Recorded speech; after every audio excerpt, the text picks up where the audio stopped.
अच्छा स्टूडेंट्स, ये जो हम 9 नंबर जो क्लास है वो पढ़ेंगे। तो निप्टोतेरेडीन जो है ये हमारे पास क्लास है, और जो पायरोनरेडीन जो होती है ना, तो ये ड्रग्स है। तो पायरोनरेडीन जो हो PYR उससे रिप्रेजेंट करते हैं, ठीक है। इज़ एन इलेक्ट्रोस्टैटिक चुकोनोजाइड, ठीक है। तो ये याद रखिए कि ये इलेक्ट्रोस्टैटिक पेस पे इफेक्ट करते हैं with a potent anti microbial activity again multi drug resistance Plasmodium, ठीक है। तो ये एक यूनिक क्वालिटी ये सब ड्रग्स में आया है कि मल्टी ड्रग रेजिस्टेंस के ख़िलाफ़ जो है वो काम करते हैं, ठीक है। कि जब आप ज़्यादा जो है वो मलेरियल ड्रग्स यूज़ कराते हैं ना, और फिर आप पे कोई भी ड्रग्स जो है काम नहीं कराते, तो फिर ये इसके लिए यूज़ करते हैं। The drug is use in combination with atrosinate firomax for the treatment on uncomplicated plasmodium falciparum, ठीक है। तो ये अनकम्प्लिकेटेड जो प्लाज्मोडियम फाल्सिपाम होते हैं ना, तो मलेरिया इसके लिए एडल्ट में अगर हो जाए तो उसके लिए भी यूज़ होते हैं, और अगर चिल्ड्रन में हो जाए तो उसके लिए भी हम ये यूज़ को कराते हैं, ठीक है। जो पैरानाडीन है, ठीक है। तो मूड अफेक्शन उसकी है कि पार्शली अंडरस्टूड है मूड अफेक्शन, ठीक है। सही तरीके से उसको अंडरस्टैंड नहीं किया जाता है। फिर with at least 2 important activity pathway जो है वो इनहिबिट करता है। एक जो है हीम टू हेमाजोन जो पाथवे होती है, ठीक है, इन conversion to the intercalating DNA and topoisomerase 2 and pathway, ठीक है, and prominently implicated and the anti microbial and anti cancer activity prospectively. तो याद रखें कि जो पैरानाडीन होते हैं ना, तो ये 2 उसकी मूड अफेक्शन मालूम नहीं है, लेकिन ये 2 एक्टिविटी ऐसा होता है कि ये एक्टिविटी को स्टॉप कराते हैं। एक ये है कि हेमाजोन को जो होती है ना, हीम ग्रुप को हेमाजोन में कन्वर्ट होने से बचाते हैं, ताकि मलेरिया की जो सेल है वो बच ना हो जाए। और जो दूसरी है वो मतलब DNA बनाने से जो है वो टोपोआइसोमरेज पाथवे जो है वो ख़त्म कर लेते हैं, ठीक है। तो ये 2 क्या है कि उसकी मैकेनिज़्म करवाते हैं। फिर एडवर्स इफ़ेक्ट उसकी यही कि वेल टॉलरेटेड है, ठीक है। और the most common side effects being headaches होती है, vomiting, abdominal pen and bradycardia, ठीक है। आपकी हार्ट रेट ज़्यादा हो जाती है, हाइपोग्लाइसीमिया, आपकी ग्लूकोज लेवल जो है वो कम हो सकती है इसकी यूज़ होने की वजह से, ठीक है। लेकिन इसकी एक एडवर्स इफ़ेक्ट जो है वो ये हमारे पास वेल टॉलरेटेड है, ठीक है, वो बर्दाश्त हो सकती है, ठीक है, कॉमन साइड इफ़ेक्ट जो है। फिर आते हैं कि अमाइनो अल्कोहल जो है उसकी 2 अमाइनो अल्कोहल ये क्लास है, और ये हालोपेंट्रीन एंड ल्यूपेंट्रीन जो है उसकी क्या है ड्रग्स है, ठीक है। तो इसकी जो 2 ड्रग्स है वो तो हालोपेंट्रीन है एंड ल्यूपेंट्रीन है। तो lumefantrine is an anti microbial agents administered in combination with the artemether, ठीक है, for improve efficiency to treat acute uncomplicated malaria जो होती है, जो कि बहुत ज़्यादा सेवेयर नहीं होते ना, तो उसके लिए ये ल्यूपेंट्रीन और जो आर्नर मीटर है, तो ये दोनों कंबाइन हो के एफिकेसी के लिए जो कि इफ़ेक्ट हो करवाएं उसके लिए ये यूज़ करवाते हैं। This combination therapy exert it is effect against the electrostatic phase of Plasmodium species, ठीक है। तो इसके अगेंस्ट जो है ये इफ़ेक्ट शो कराते हैं। तो उसकी जो मूड अफेक्शन है ल्यूपेंट्रीन का, तो bind to the haemozoin produce मतलब hemin produce during haemoglobin breakdown preventing detoxification to haemozoin. देखें कि ये ल्यूपेंट्रीन जो है, आपको पता है कि जो हीम ग्रुप है, ठीक है, तो वो बहुत ज़्यादा क्या है कि टॉक्सिक हैं। तो इस टॉक्सिक को डिटॉक्सिफिकेशन कराने के लिए जो है हेमाजोन बंदे ना, तो उस नॉन टॉक्सिफिकेशन में जो बनने के लिए ये जब हम ल्यूपेंट्रीन यूज़ करते हैं तो ये टॉक्सिन रह जाती है, मतलब हीम ग्रुप हेमाजोन में कन्वर्ट नहीं हो जाती। तो जब हेमाजोन मतलब कन्वर्ट नहीं होती तो फिर वहाँ पे तो जो मलेरियल कहते गैमेट्स वो होते हैं ना, तो उसके जो है वो उसके मेम्ब्रेन के अंदर चले जाते हैं, और क्या करा देते हैं, उसकी किलिंग कर सकते हैं, ठीक है। तो during the same process the period group the peroxidise जो ग्रुप इन ट्रीमीटर, ठीक है, bind to heme to release the toxic free radical, ठीक है। तो प्री रेडिकल फॉर्मेशन करा देते हैं। और आपको पता है कि प्री रेडिकल बहुत ज़्यादा जो है वो अनस्टेबल होते हैं और मोस्ट रिएक्टिव होते हैं। तो फिर ये क्या है कि ल्यूपेंट्रीन काम कर देते हैं और एरिथ्रोस्टैटिक स्टेज में प्लाज्मोडियम जो स्पीशीज़ है वो स्टॉप कर देते हैं। तो side effects of combination artemether and lumefantrine therapy include headaches, anorexia, ठीक है, आपको हेडेक्स भी हो सकती है, ठीक है। एनोरेक्सिया मतलब इनएबिलिटी जो आपकी जीआईटी की मतलब स्टमक की जो डाइजेशन ही वो डिस्टर्ब हो सकती है। फिर डिजीनेस आ सकती है, ठीक है, मेंटल और ये एस्थीनिसिया, तो ये भी जनरल वीकनेस होती है, ठीक है, ये आ सकती है।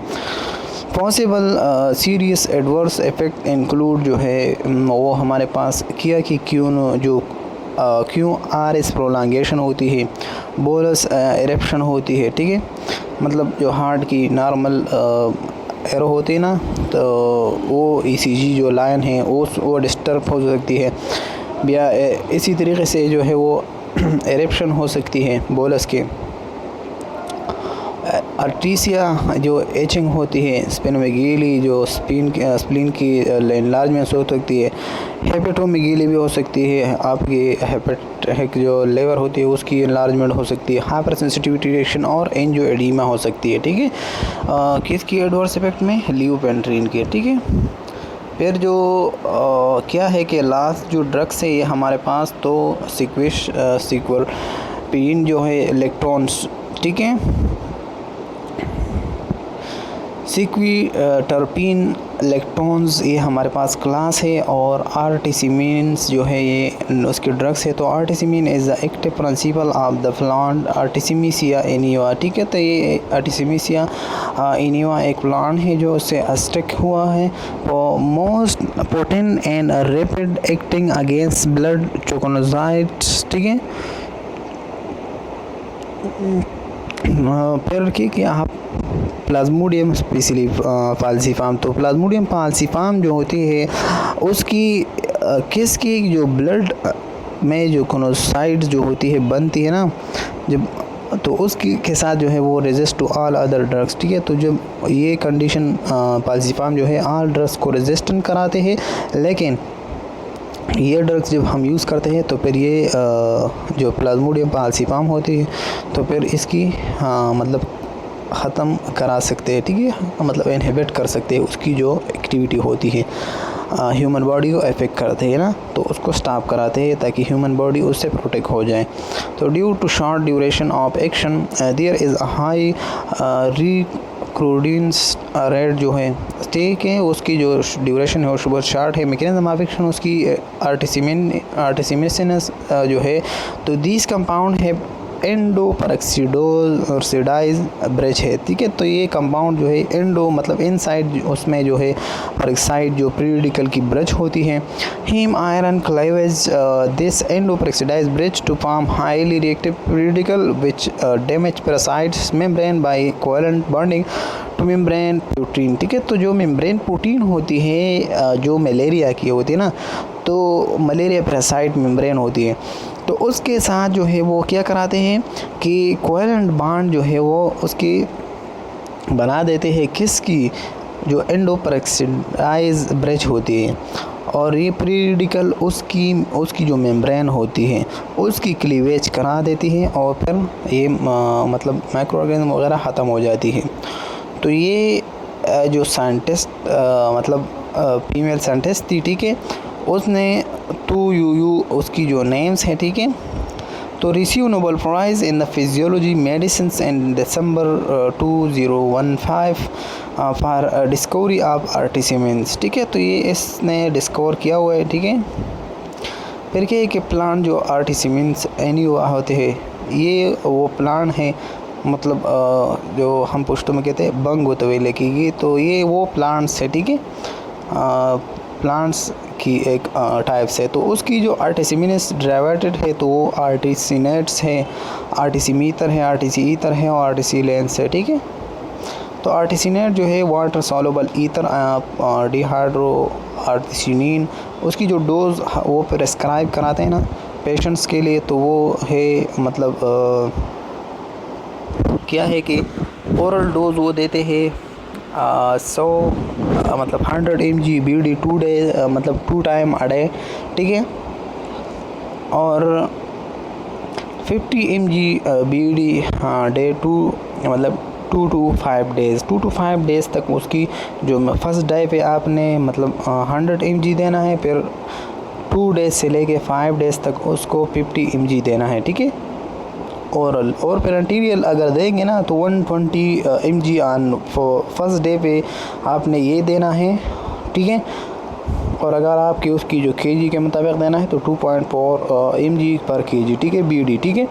फिर जो 60 mg OD, ठीक है, तो 2.4 mg पर केजी ये भी देना है, तो 7 डेज़ आपने देना है, ठीक है। तो फर्स्ट डे पे यही देना है, फिर 2 से लेके 7 डेज़ तक आपने 60 mg देना है, ठीक है। फिर आर्टिसिमीटर होती है तो मिथाइल ईथर होते हैं और डिहाइड्रो आर्टिसिमिनस होती है। तो डोज जो ओरल और IM हम देते हैं तो 80 mg BD ऑन डे 1 जो है हम देते हैं, और 80 mg मतलब 1 डे जो होती है वो हम देते हैं 7 डेज़ तक। फिर उसकी जो एडवर्स इफ़ेक्ट होते हैं ना, तो mild adverse effect like nausea, vomiting, abdominal pain during pure itching common होती है, ठीक है। टेटनस जो होती है, डिजीनेस होती है, ब्लीडिंग हो सकती है और डार्क यूरिन हो सकती है, ठीक है। तो ये डार्क यूरिन आपने याद रखना है, ये स्पेसिफिक वर्ड है यूनिक, ठीक है MCQs के लिए। तो एडवर्स इफ़ेक्ट है आर्टिसिमिनेंस की, ठीक है।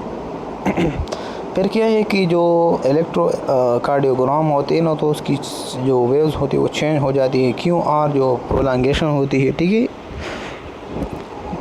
और ल्यूकोपीनिया आर रेयर, ठीक है। तो आपकी जो वाइट ब्लड होती है ना, तो ल्यूको उसकी कमी आ सकती है। फिर क्या होता है कि यूज़ अनकम्प्लिकेटेड प्लाज्मोडियम फाल्सिपाम, ठीक है, जो क्लोरोक्वीन जो सेंसिटिव रेजिस्टेंस था, तो ये अनकम्प्लिकेटेड ये इसके लिए यूज़ होती है। मतलब आर्टिसिमीन जो होती है ना, ये प्लाज्मोडियम फाल्सिपाम के लिए यूज़ होती है। मेन स्पेसिफिकली जो होते हैं ना, तो इसके लिए यूज़ होती है, क्योंकि ये प्लाज्मोडियम फाल्सिपाम के लिए जो पहला ड्रग्स हमने पढ़ ली और जो पोर अमाइनो क्विनोलोन जो क्लास था, और उसकी जो फर्स्ट ड्रग्स थी क्लोरोक्विनोन, ठीक है। तो वो क्लोरोक्विनोन सेंसिटिव था, मतलब वो रेजिस्टेंस शो कराता था, वो फाल्सिपाम के जो स्पीशी है मलेरिया की उसके ख़िलाफ़ नहीं काम करता था, ठीक है। तो ये आर्टिसिमीन जो है ये बता रही है कि फाल्सिपाम के मुताबिक जो है फाल्सिपाम को किल कराते हैं। सीवियर और अनकम्प्लिकेटेड मलेरिया हो सकती है, गिवन पेरेंटियरली जो है हम देते हैं ज़्यादातर, ठीक है।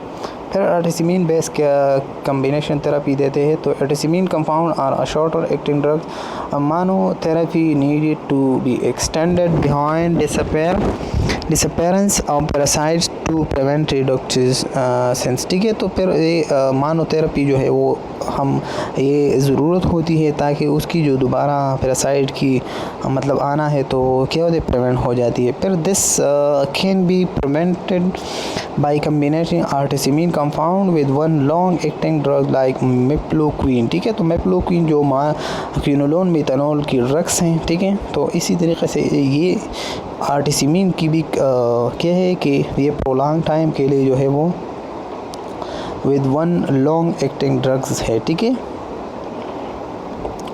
फिर ये कि वाई कम्बिनेशन थेरेपी, तो रेडिकली जो रैपिड क्लिनिकली पैरासाइटोलॉजिकली कोर होते हैं, तो कम्बिनेशन थेरेपी हम इसलिए देते हैं कि ये आते हैं मतलब साइनर्जिस्टिक इफेक्ट के लिए। तो साइनर्जिस्टिक इफेक्ट वो इफेक्ट होती है जो कि हम एक ड्रग्स तो काम करते हैं, लेकिन जब हम कोई और ड्रग्स भी उसी तरीके से काम वाले उसके साथ मिल के दोनों एक साथ काम करते हैं, तो फिर जो पैरासाइटोलॉजिकल मतलब कोर होती है, तो रैपिड केयर के लिए जो है कम्बिनेशन थेरेपी हम यूज़ करते हैं ताकि जल्दी काम हो जाए। High core rate and low relapse rate के वो कंडीशन होती है कि दोबारा आने जो मलेरिया होती है वो कम होती है, लेकिन जो अभी करंट है तो उसकी रेट बहुत ज़्यादा है ना, तो इसलिए हम यूज़ करते हैं ताकि जो एक्चुअल कंडीशन होती है पेशेंट के, इसीलिए ठीक है कम्बिनेशन थेरेपी यूज़ करते हैं। एब्सेंस ऑफ रेजिस्टेंस, अगर रेजिस्टेंस एब्सेंट हो ठीक है तो इसके लिए भी इस कंडीशन में भी यूज़ हो सकती है combination therapy. Good tolerability profile जो है वो इसके लिए भी हम यूज़ करते हैं ताकि वो अच्छी तरीके से वो बर्दाश्त किया जाए, ठीक है। फिर आते हैं कि जो आर्टिसिमेंट्स रेजिमेंट्स है इन यूज़, ठीक है, तो मतलब ये रेजिमेंट हो सकती है, मतलब उसके साथ जो कम्बिनेशन में दे सकती है। तो आर्टिसिनेट के साथ हम सल्फोडोक्सिन जो होती है ये क्लास है सल्फोनामाइड, ठीक है,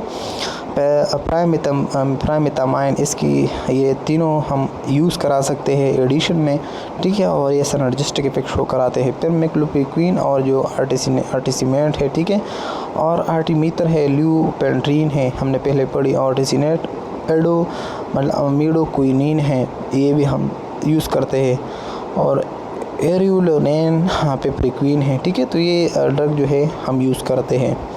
फिर जो anti microbial drugs nursing implication है ना, तो मतलब इंटरवेंशन है, तो before therapy through health history medication history also assess for allergy, तो एलर्जी ये सब चीज़ें ड्रग्स और हिस्ट्री चेक करना है, ठीक है, कि एलर्जी वगैरह हो तो उसको नहीं है।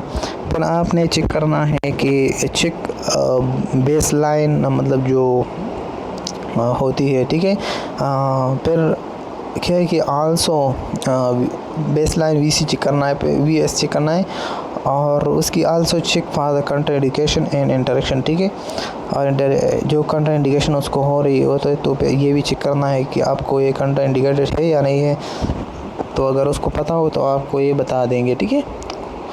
फिर अगर उसको अब पता ना हो तो फिर आपने जो है वो इंट्राडर्मली जो है आपने चेक टेस्ट डोज जो है वो यूज़ कराना है, फिर बाद में जो है ये एडमिनिस्टर करना है। तो administer all drugs in order in form of prescribed length of time, ठीक है, तो ये आपको पहले से ऑर्डर हुआ होती है तो आप उसको यूज़ कराते हैं। Most drugs should be taken with food to reduce GI upset, ठीक है, तो ज़्यादातर ड्रग जो होते हैं वो कहते हैं कि रिड्यूस कराते हैं जीआईटी जो अपसेट होती है। Instruct patient to notify physician immediately running in the air, ठीक है, विजुअल डिफ़िकल्टी, हाँ अगर एक पर्सन ने सो कि वो नोटिफाई करा देते, पेशेंट एक्सट्रैक्ट कराते हैं, ठीक है, फिजिशियन कि आपने मतलब इमीडिएटली जो है वो रनिंग इन नहीं क्या कराना है। अगर आप रनिंग करते हैं और आपको विजुअल डिफ़िकल्टी या नाज़िया वोमिटिंग प्रोफ्यूज़ आते हैं मतलब, ठीक है, बस मुसलसल जो है डायरिया वगैरह या एब्डोमिनल पेन होती है, तो आपने पेशेंट को डायरेक्टली जो है वो नोटिफाई करना है, रिपोर्ट करना है। Alert patient to possible recurrence of the symptom of malaria so that they will now to seeks immediate treatment, monitor for all for adverse effect, ठीक है, तो ये सब जो एडवर्स इफेक्ट हैं तो उसके लिए जो है आपने क्या करना है, चेक करना है, ठीक है। तो ये हमारे पास जो एंटी मलेरियल ड्रग्स थी, ठीक है, तो हमने कवर कर ली। तो आप अगर कम्युनिटी नर्सिंग लेक्चर अहमद पे नहीं हो तो सब्सक्राइब कीजिए ताकि नई आने वाली वीडियो की नोटिफिकेशन आप तक ज़रूर पहुँचे। खुदा हाफिज़, अपना ख्याल रखिए।